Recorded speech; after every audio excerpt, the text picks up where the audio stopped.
जी, हम लोग बात कर रहे थे कि एक और इम्पॉर्टेंट कॉन्सेप्ट है ऑब्जेक्ट ओरिएंटेड प्रोग्रामिंग में ऑपरेटर ओवरलोडिंग।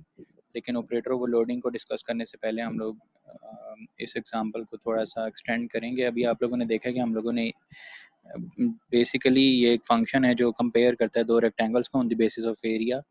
इसको हम लोगों ने एज नॉन मेंबर और फ्रेंड फंक्शन बनाकर हम लोगों ने ये काम किया था कि दो रेक्टेंगल टाइप क्लास के ऑब्जेक्ट्स को हम लोगों ने आपस में कंपेयर किया था और उनमें से जो लार्जर है हमने आउटपुट पे बताया था कि कौन सा वाला रेक्टेंगल लार्जर है। यही काम अगर आपने मेंबर फंक्शन के तौर पे करना हो कंपैरिजन, तो मैं यहाँ पे फ्रेंड डिक्लेरेशन तो ख़त्म कर रहा हूँ, इसको भी हम लोग अभी डिस्कस नहीं करते। इसमें ये है जी function is larger function.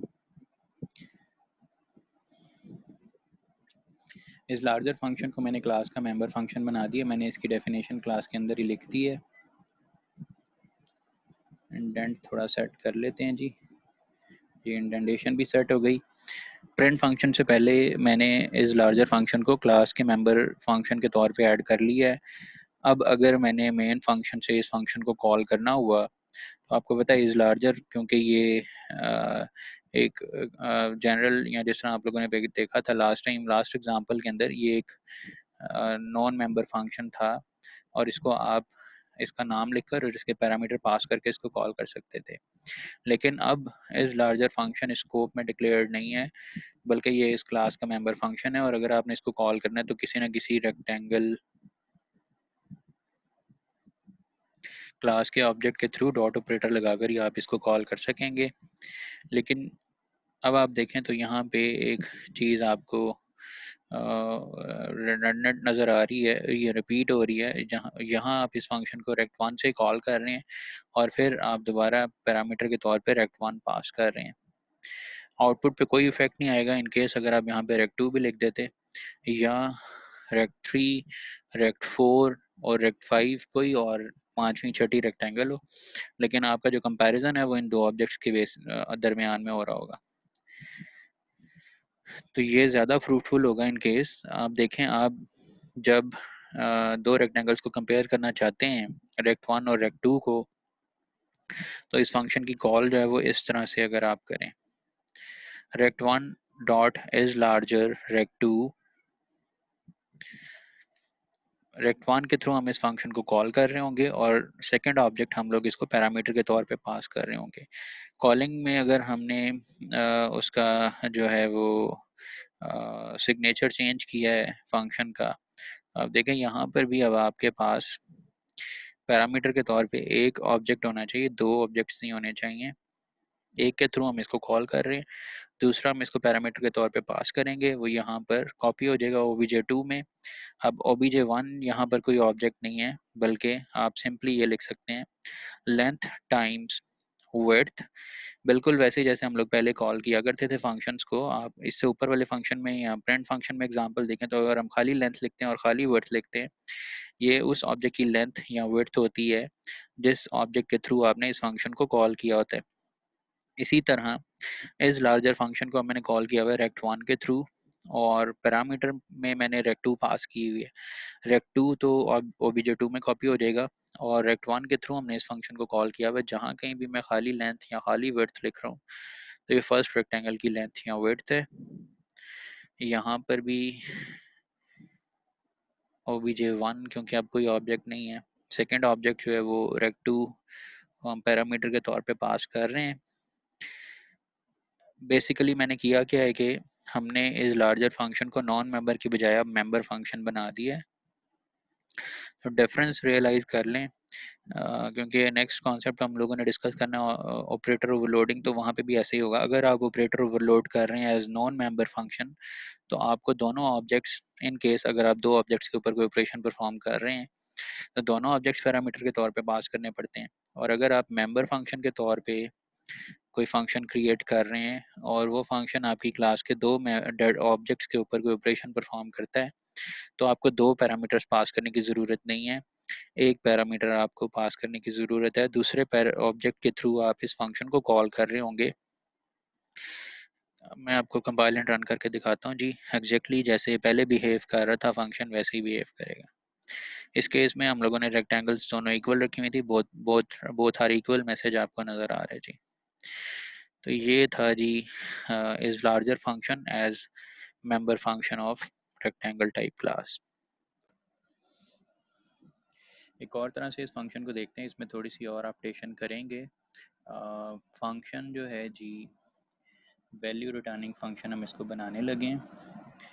Bull type की वैल्यू रिटर्न किया करेगा, बूल नहीं इंटीजर कर लेते हैं जी, इंटीजर टाइप की वैल्यू रिटर्न किया करेगा in case first rectangle is larger than second rectangle. तो ये फंक्शन वैल्यू रिटर्न करेगा 1, और otherwise if second rectangle is larger than first rectangle तो ये रिटर्न करेगा जी 2, और otherwise in case both are equal तो ये फंक्शन वैल्यू रिटर्न करेगा 0। अब ये जो रिजल्ट्स हमें मिलेंगे उनका फिर यूज़ हम लोग मेन फंक्शन में फर्दर यूज़ हम कर सकते हैं। खाली rect1 dot is larger rect2 call करने का कोई फ़ायदा नहीं होगा, बल्कि इन केस आप चेक करते हैं जी, if rect1 dot is larger, bracket में आपने rect2 पास किया हुआ है, इज़ इक्वल टू 1, इसका मतलब है जी first object is larger,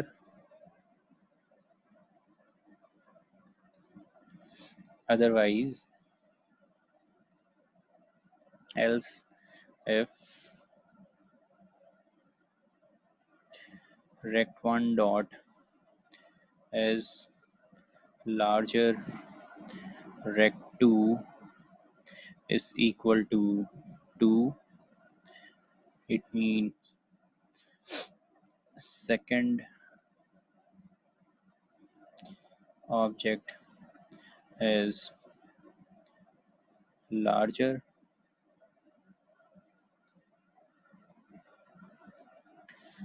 third case है जी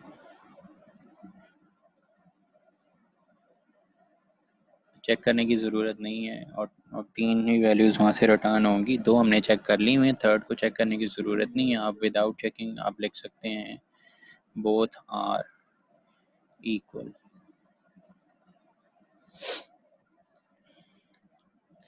जैसे इस केस में हमारा एल्स ब्लॉक ही चलेगा क्योंकि दोनों रेक्टेंगल्स इक्वल हैं।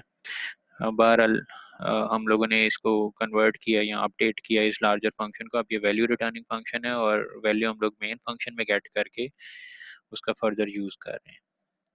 आउटपुट अब भी आपको वैसे ही मिलेगी जैसे पहले थी, बोथ रेक्टेंगल्स आर इक्वल, दोनों रेक्टेंगल्स की लेंथ और विड्थ जो है वो 12 और 5 है रिस्पेक्टिवली। अच्छा जी,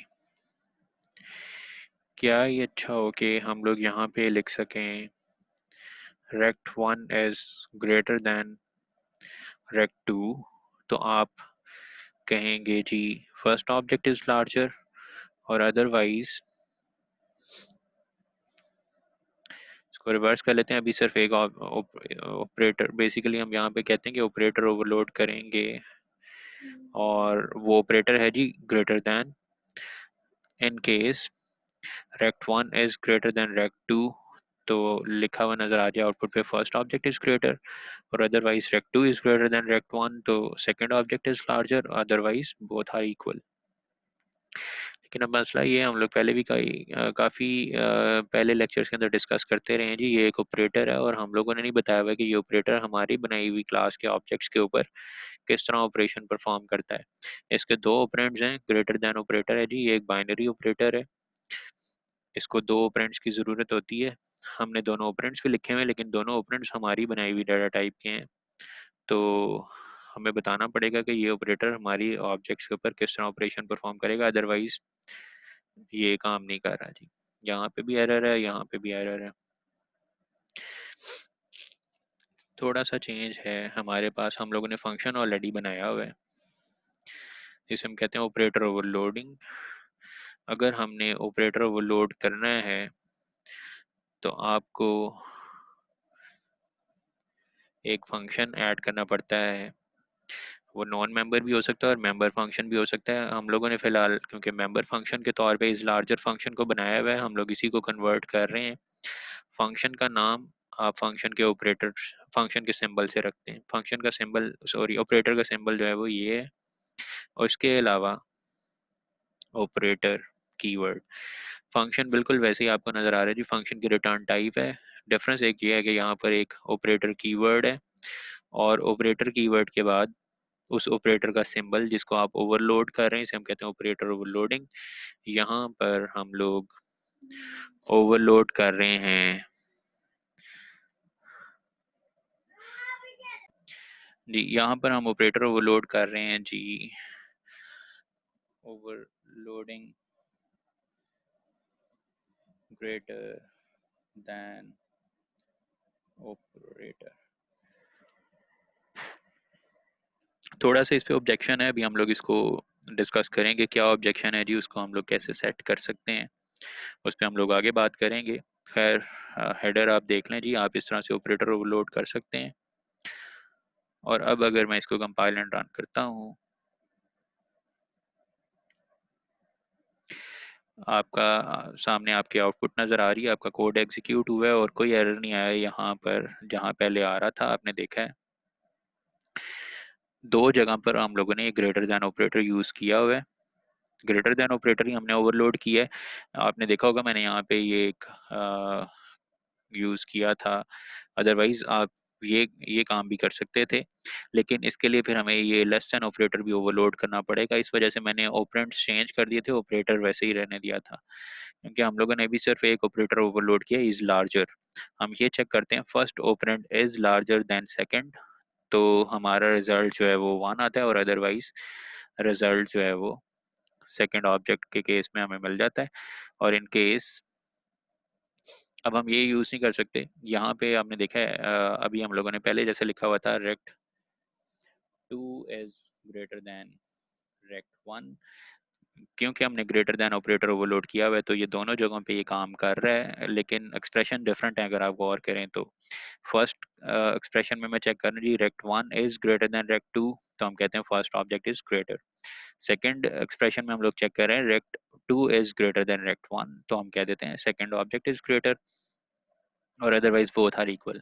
चेंज करके भी आप देख लें, आपको जो वैल्यूज मिल रही बेसिकली, अभी आपको वैल्यू मिली है जी zero zero in case of both are equal. Basically होता ये है कि मैं जैसे कह रहा था जी, यहाँ पर अभी एक ऑब्जेक्शन है। हम कहते हैं कोई एक ऑब्जेक्ट दूसरे ऑब्जेक्ट से या तो बड़ा होता है या छोटा होता है, और अगर बराबर होता है तो हम लोग बराबर के लिए एक अलग केस डिस्कस करते हैं या अलग ऑपरेटर बनाते हैं। यहाँ पे इस ऑपरेटर की अगर हम बात करें तो ये सिर्फ ये चेक करता है जी first object is greater than और not. In case first is greater तो ये फंक्शन रिटर्न करेगा one, otherwise it should return zero. और आपको सेकंड कोई केस चेक करने की जरूरत नहीं है। हम कह रहे हैं अगर बराबर भी होगा तब भी ये जीरो रिटर्न कर दिया करे, हमारे लिए एक्सेप्टेबल है। और फिर अगर आपको दो ही वैल्यूज रिटर्न करवानी है तो आपको बता दिए एक अप्रोप्रिएट डाटा टाइप है बूल, और it should be true and this should be false. बराबर वाला केस हम लोग उसके लिए इज इक्वल टू ऑपरेटर बनाएंगे तो हम चेक कर सकेंगे कि दो ऑब्जेक्ट्स बराबर हैं या नहीं।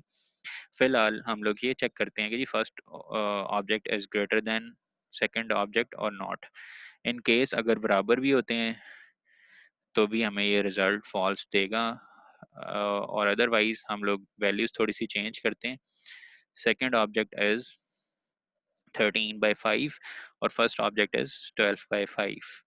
इन case rect one is greater than rect two तो हम डिस्प्ले करवा देंगे जी फर्स्ट ऑब्जेक्ट इज लार्जर, और अदरवाइज हम डिस्प्ले करवाएंगे सेकंड ऑब्जेक्ट इज लार्जर। इसी तरह यहाँ पे इक्वल वाला केस अब हम लोग हैंडल नहीं कर रहे, तो यहाँ पे भी एल्स ब्लॉक बनाने की जरूरत, सॉरी वो जो प्रीवियस एल्स था उसकी ज़रूरत नहीं है, और एल्स इफ में हमें दोबारा कंडीशन चेक करने की ज़रूरत नहीं है। In case first is greater than rect two तो हम डिस्प्ले कर देंगे जी फर्स्ट वाली ग्रेटर है, अदरवाइज अगर फर्स्ट ग्रेटर नहीं है तो हम सेकंड को फिर ग्रेटर कंसीडर कर लेते हैं और आपको कोई कंडीशन चेक करने की भी ज़रूरत नहीं है।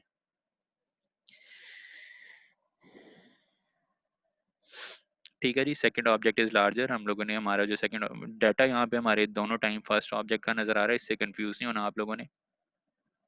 कंपैरिजन हमने दो डिफरेंट ऑब्जेक्ट्स का किया हुआ है। फर्स्ट ऑब्जेक्ट जो है वो 12/5 है, सेकंड ऑब्जेक्ट इज 13/5। तो 13/5 वाला rectangle is larger rectangle. Simply जितने भी बाइनरी ऑपरेटर्स हैं, खासतौर पे ये अगर आप देखें अभी जो हम लोगों ने ओवरलोड किया हम कह रहे हैं एक रिलेशनल ऑपरेटर है, 5 और रिलेशनल ऑपरेटर्स हैं आपके पास। आप लोगों ने इस रेक्टेंगल क्लास के लिए एक और ऑपरेटर मैं ओवरलोड कर देता हूँ, बाकी 4 फिर आप लोगों ने ओवरलोड करने होंगे। हेडर है जी, रिटर्न टाइप मैंने लिख दिया बूल।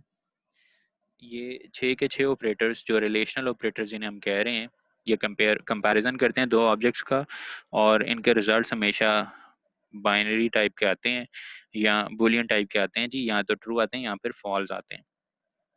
Is equal to rectangle type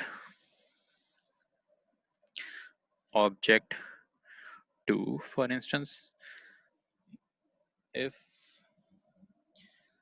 length equals to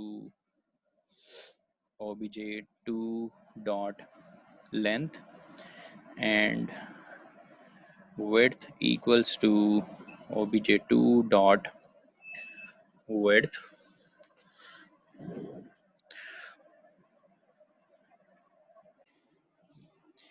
ji in case पहले ऑब्जेक्ट की लेंथ दूसरे ऑब्जेक्ट की लेंथ के बराबर और पहले ऑब्जेक्ट की विड्थ दूसरे ऑब्जेक्ट की विड्थ के बराबर है, दोनों वैल्यूज बराबर हैं और कंडीशन एंड ऑपरेटर लगा हुआ है जी, बोथ मस्ट बी ट्रू। तो आप रिटर्न करते हैं ट्रू, अदरवाइज रिटर्न फॉल्स। आप फॉल्स रिटर्न कर देते हैं। इसका भी यूज़ हम लोग करते हैं, जैसे हम कह रहे थे जी इक्वल वाला केस, क्योंकि ग्रेटर देन ऑपरेटर में हैंडल नहीं होता तो हम लोग इसको अलग से देख सकते हैं। If rect 1 is equal to rect 2 तो बोथ आर इक्वल,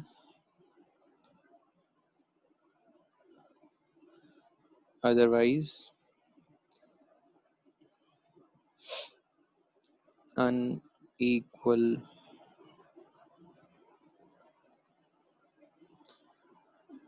डिस्प्ले कर देते हैं।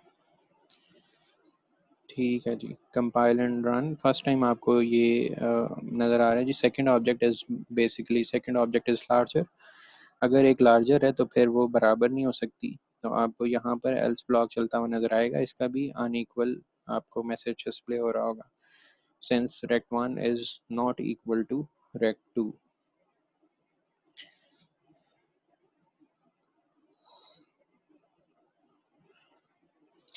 जी, सेकंड ऑब्जेक्ट इज लार्जर और बोथ आर अनइक्वल। बाकी 4 ऑपरेटर्स रह गए हैं, 4 ऑपरेटर्स आपने ओवरलोड करने हैं। यहाँ पे कमेंट में मैं लिख रहा हूँ जी 4 ऑपरेटर्स जो बाकी रह गए हैं, लेस देन और इक्वल टू, ग्रेटर देन और equal to and not equal to. ये 4 रिलेशनल ऑपरेटर्स आप लोगों ने ओवरलोड करने हैं और एक फाइल में इनको, ये जो कोड है सारा का सारा आपने पेस्ट करके एक वर्ड की फाइल आपने सबमिट करवानी होगी LMS पर।